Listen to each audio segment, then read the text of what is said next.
सिख धर्म के नवे गुरु श्री तेग बहादुर जी जब अपने धर्म प्रचार की यात्रा पर पटना में थे, तभी उनके यहाँ गुरु गोविंद सिंह जी का जन्म हुआ। गुरु गोविंद सिंह का बचपन का नाम था गोविंद राय और उनकी माता थी गोजरी देवी। बहुत ही लाड़ प्यार से इनका पालन पोषण हुआ और इन्होंने संस्कृत, फारसी, हिंदी और सिख भाषा सभी पर समान अधिकार प्राप्त किया। बचपन में बहुत मासूम से थे।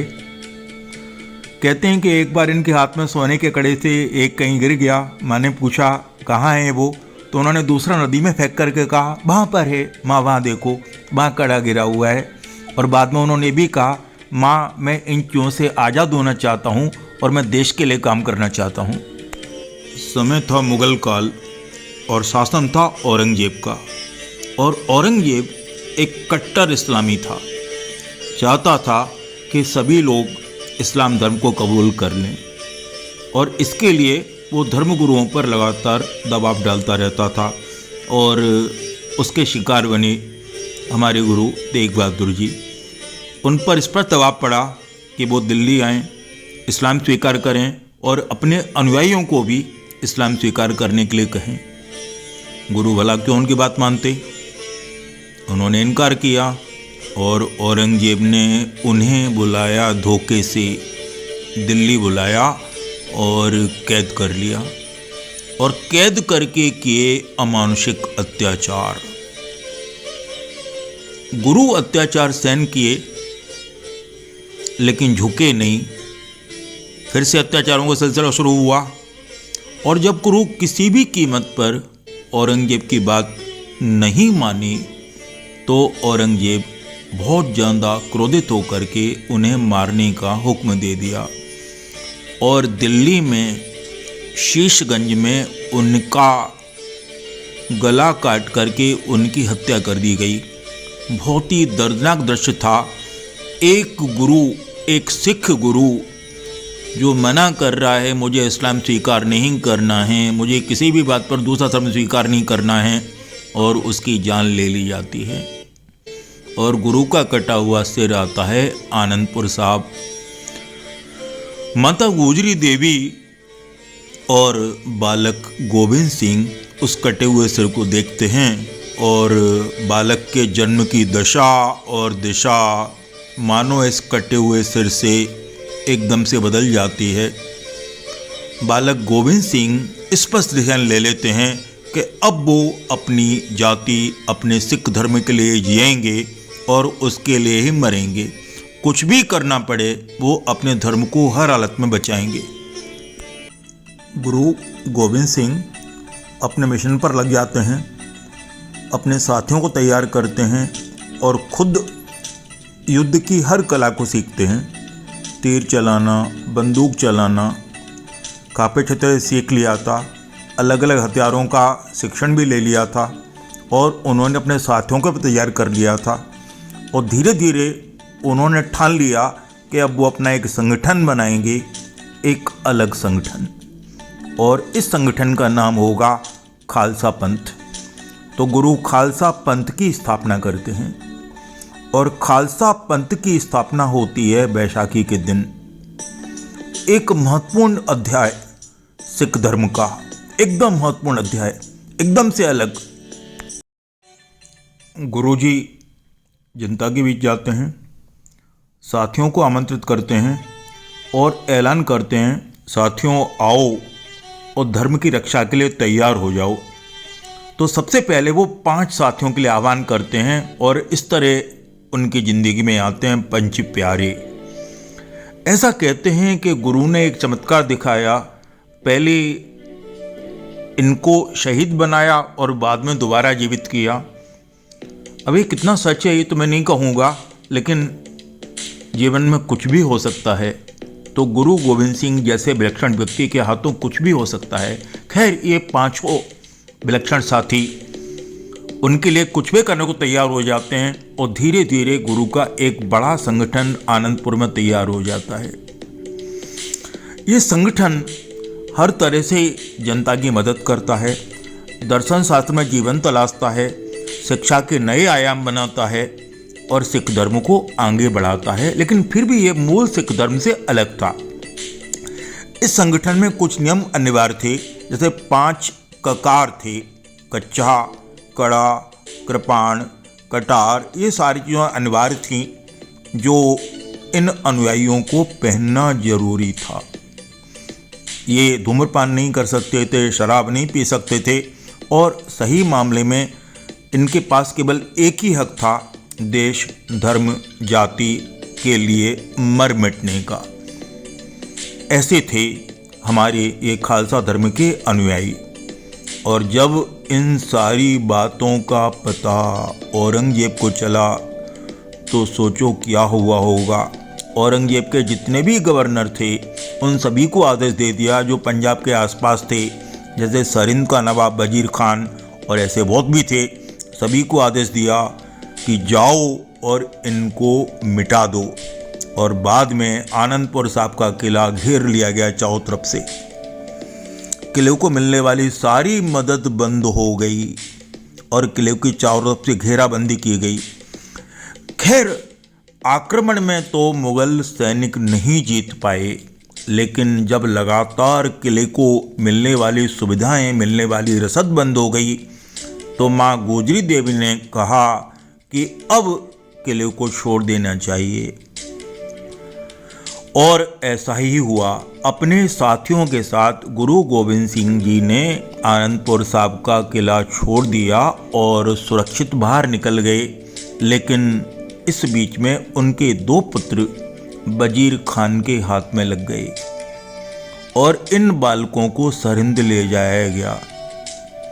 और सरहिंद ले जाकर के इन पर दबाव डाला गया कि इस्लाम धर्म स्वीकार करो और जो और कार्य कर रहे हो बंद कर दो।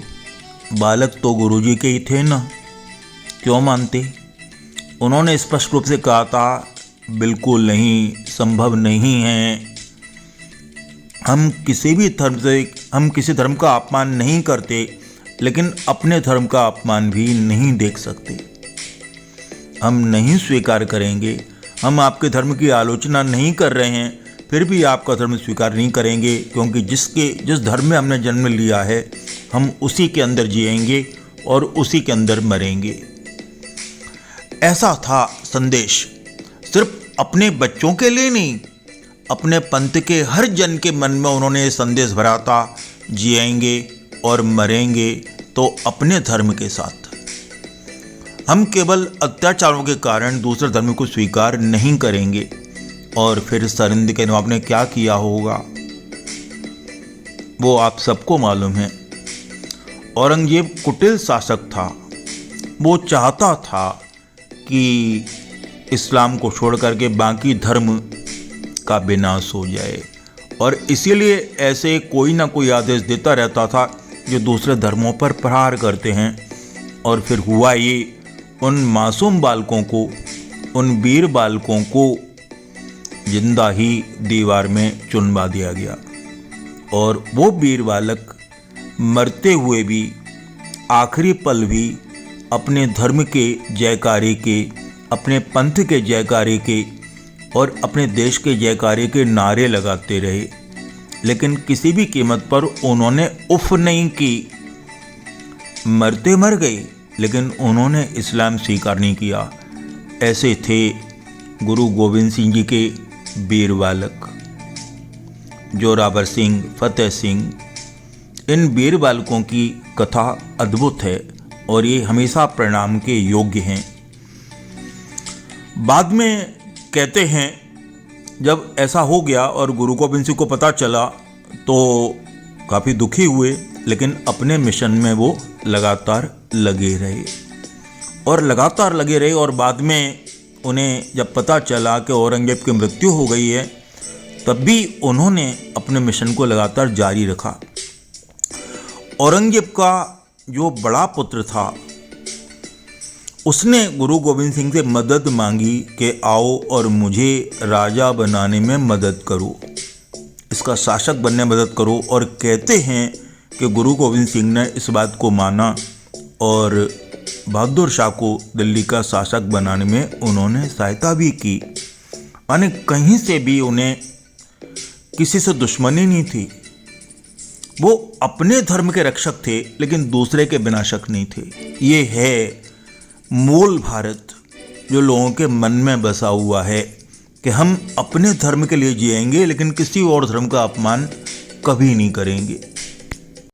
गुरु गोविंद सिंह सिख धर्म के 10वें और आखिरी गुरु थे।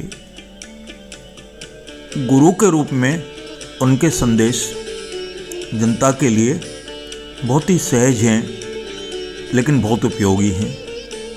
बहुत साधारण लैंग्वेज में हैं लेकिन बहुत प्रभावशाली हैं और वो संदेश सुन करके और आचरण करने के योग्य हैं। और उनका मूल संदेश एक ही है जो गुरु ग्रंथ साहब में भी लिखा हुआ है कि ईश्वर एक है और सभी रास्ते ईश्वर की ओर जाते हैं। ऐसे गुरु और ऐसे महान व्यक्ति जो वीर रस के जीते जागते, जैसे वीर रस ही जीवन का रूप लेके आ गया हो, उन्हें देख करके ऐसा लोगों को एहसास होता था। एक उन्माद, एक शक्ति, एक ऊर्जा और एक देश प्रेम अनुयायियों के मन में भर जाता था जब वो अपने गुरु की ओर देखते थे। औरंगजेब के मरने के बाद भी जो अलग अलग प्रांतों में गवर्नर थे मुगल कालीन, वो अभी भी गुरुजी से पीछा छुड़ाने की तरकीब ढूंढते रहते थे। और ऐसा ही एक दुष्ट था वजीर खां, जिन्होंने गुरुजी के पुत्रों को जिंदा दीवार में चुनवा दिया था और उसने गुरु की हत्या के लिए कुछ हत्यारे भेजे। लेकिन इसके पहले ही गुरु ने ऐलान कर दिया था कि मैं ही सिख धर्म का आखिरी गुरु होऊंगा और इसके बाद केवल गुरु ग्रंथ साहब ही गुरु के रूप में माने जाएंगे। और बाकायदा इसका स्थापन भी कर दिया था। और इस तरह गुरु गोविंद सिंह सिख धर्म के 10वें और आखिरी गुरु हुए और एक नया गुरु ग्रंथ साहब प्रारंभ हो गया। गुरु ग्रंथ साहब अद्भुत दर्शन से भरा हुआ है। ये सरल लैंग्वेज में है, इसमें सुंदर कविताएं हैं, दोहे हैं, शब्द हैं और कई सारी प्रभावशाली लाइन हैं जो जीवन को गाइडलाइन देती हैं। इसके वाचन करने से मन में अद्भुत शक्ति आती है और मन शांत होता है और ऊर्जामय भी होता है, जैसे ब्रह्मांड की ऊर्जा इन शब्दों के माध्यम से शरीर के अंदर प्रवेश कर रही हो। जो प्रतिदिन इसको सुनते हैं, गुरुद्वारे जाते हैं, उनका जीवन डेफिनेटली एक नई ऊर्जा के साथ, एक नए प्रभाव के साथ आगे संचालित होता रहता है।